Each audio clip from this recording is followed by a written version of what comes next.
In today's video, I'm going to teach you how to make a circle outline in Canva.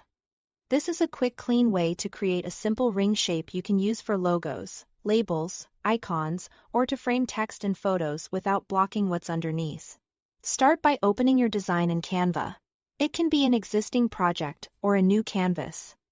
The process is the same either way. Once your design is open, look to the left sidebar and click Elements. Under the Shapes section, choose the basic circle. If you like shortcuts, you can also press the C key on your keyboard to drop a circle onto your canvas instantly. Place the circle where you want it and resize it by dragging any corner handle. Circles scale proportionally, so you don't need to worry about distortion.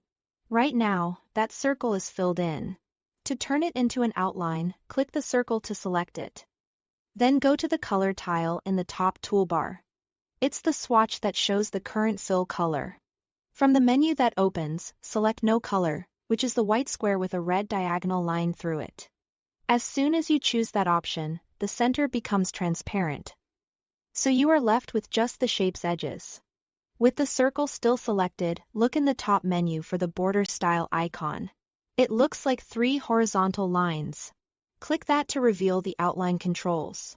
You'll see border weight, which determines how thick or thin your circle outline appears. Drag the slider to adjust the thickness until it matches the style you want.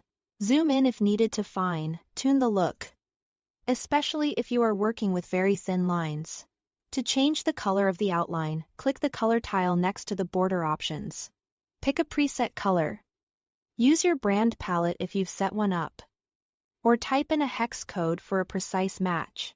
Choose a color that contrasts clearly with your background so the ring stands out.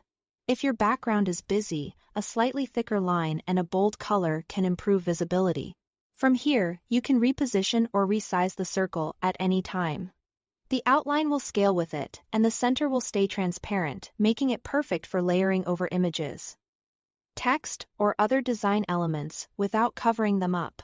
That's all you need. Thanks for watching and happy designing.